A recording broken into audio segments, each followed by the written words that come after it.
కాబట్టి దీనికి మీరు ఎలా దీనికి ఎలా విశ్లేషిస్తారండి? హలో ఎస్ సార్, లక్ష్మీనారాయణ గారు. సార్ వినిపిస్తుందా? ఎస్, వినబడతాను సార్. మీరు వీడియో ఆన్ చేసి లాల్ సలాం సార్. సార్ ముందుగా ప్రపంచ కార్మికుల దినోత్సవం సందర్భంగా మేడే శుభాకాంక్షలు సార్ అందరికి. క్యా హలో సార్, సార్ చెప్పండి సార్. కామ్రేడ్ లాల్ సలాం. వాయిస్ వినిపిస్తా సార్? లాల్ సలాం కామ్రేడ్. సరే, ఇప్పుడు తెలంగాణ రాష్ట్రంలోనే కాదు ప్రతి ఒక్క చోట్ల ఈ ప్రైవేటీకరణ అనేది జరుగుతుందనే వాస్తవమే సార్. Yes sir. ఈ ప్రైవేటీకరణ కాకుండా ఈ యొక్క ఎవరైతే కార్మికులు ఉన్నారో అసంఘటిత కార్మికులు కానీ వీళ్ళకు తగినటువంటి న్యాయం జరగట్లేదు సార్ ఎక్కడ కూడా. వీళ్ళకు కావాల్సినటువంటిది ఏంటంటే పనికి తగ్గ వేతనం దొరకట్లేదు. వాళ్ళ ఫ్యామిలీలు బతికించుకోవాలన్నా, ఒక ఎడ్యుకేషన్ చేయాలన్నా పిల్లల్ని, వాళ్ళకు వచ్చినటువంటి ఈ జీతాలతోటి, వాళ్ళకు వచ్చినటువంటి కార్మిక జీతాలతో సరిపోవట్లేదు సార్. ఇది దినసరి లేబర్ యాక్ట్ ప్రకారంగా పనిచేయట్లేదు వాళ్ళు. అందుకే ఈ కార్మికులకు కూడా తగిన పారిశ్రామికం చెల్లించి వీళ్ళను కూడా విద్య, వైద్యము, ఆరోగ్యం అనేది మెయిన్ ఇంపార్టెంట్ సార్. ఈ మూడు కనుక ప్రభుత్వము వీళ్ళకు వెసులుబాటు కల్పించాలి సార్. సార్, ఇప్పుడు ప్రస్తుతం ఏదైతే ఉన్నదో కేంద్రంలో భారతీయ జనతా పార్టీ అధికారంలో ఉంది. భారతీయ జనతా పార్టీ అధికారంలో వచ్చిన తర్వాత కూడా ఇదే కొనసాగింపు జరుగుతుంది. ప్రైవేటు విషయం అంటే ప్రతి సంస్థ కూడా ప్రైవేటీకరణ చేయడం జరుగుతుంది. ఉద్యోగ భద్రత అనేది మన దగ్గర ఏదైతే ఉన్నదో ప్రభుత్వ ఉద్యోగాలకు సంబంధించిన ప్రభుత్వం ఉద్యోగ భద్రత అనేది ఉంటుంది. ప్రైవేటీకరణ తర్వాత ఎక్కడ ఉద్యోగ భద్రత ఎక్కడ ఉంటుంది సార్?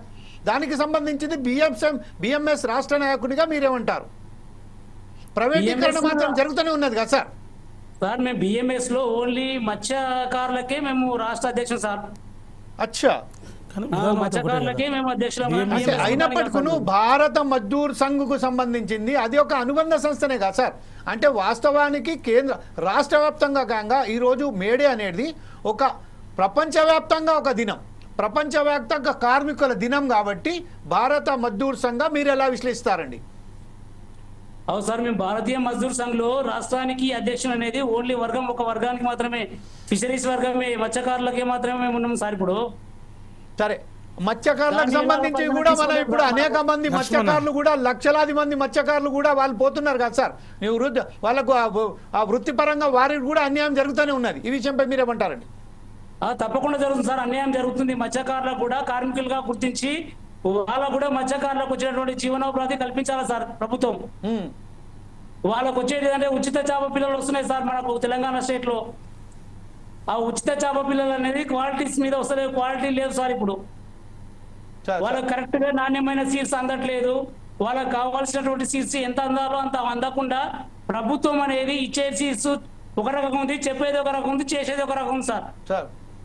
కార్మికులు, మత్స్యకారులు చాలా లాస్ అవుతున్నారు దానివల్ల. అలాగే సార్ మత్స్యకారులకు ప్రమాద బీమా ఉంది సార్. 5 లక్షల ప్రమాద బీమా ఉంది. ఇది కూడా ప్రమాద బీమా ప్రీమియం అందట్లేదు సార్ చాలా మందికి. ఇప్పటికి 75 మందికి అందకపోవడం చాలా విడ్డూరం సార్ అది. దీనిపైన కూడా కార్మిక సంఘం నుంచి నేను ఆవేదన వ్యక్తం చేస్తున్నా sir. Right, okay sir. Okay, మనం ఒక్కసారి థామస్ రెడ్డి గారు వచ్చారా? థామస్ రెడ్డి గారు మీరు లైన్లో ఉన్నారా sir? Yes sir. Okay sir, ఇప్పుడు మనం ఒకసారి కృష్ణ గారి దగ్గరికి వెళ్దాం. కృష్ణ గారు, మీరు ఇప్పుడు ప్రస్తుతం ఒకసారి చెప్పండి సార్. ప్రస్తుతం ఏదైతే మనం చూస్తున్నామో రాష్ట్ర వ్యాప్తంగా ఏదైతే జరుగుతుందో ఈరోజు ఆర్టీసీ సమ్మె జరుగుతుంది, ఐడిపిఎల్ మూటబడ్డది, ఈసీఐఎల్కు సంబంధించిన అది కూడా ఒక కోనాన్ పడ్డది. అలాగే మనం చూస్తున్నట్టయితే ఆల్విన్ అయితే మూతపడ్డది, ఆదంజాయి మిల్ మూతపడ్డది, నిజాం షుగర్ స్వాతి మూతపడ్డది, కాగజ్ నగర్ పేపర్ మిల్ మూతపడడానికి రెడీ ఉన్నది. అలాగే అన్ని సంస్థలు మనం చూసినట్టయితే ఏదైతే సంస్థలు ఇంతకుముందు కార్మిక లోకానికి బలమైన బలం దానికి కుదిర్చారో ఈరోజు అన్ని మూతపడుతున్నాయి. తద్వారా ఇప్పుడు ప్రస్తుతం వస్తే ప్రైవేటీకరణ అనేది ఒక సహజమైపోయింది. ప్రతి ఒక్కరికి సామాన్యంగా ప్రతి ఒక్కడు ప్రైవేట్లలోనే పోతారు. ఈ విషయంపై రాష్ట్ర ప్రభుత్వం ఎందుకు అంత దానికి ఇలా ఎందుకు వ్యవహరిస్తున్నట్టుగా మనం భావించవచ్చు రాములు గారు? ఇప్పుడు మీరు చెప్పిన సంస్థలన్నీ కూడా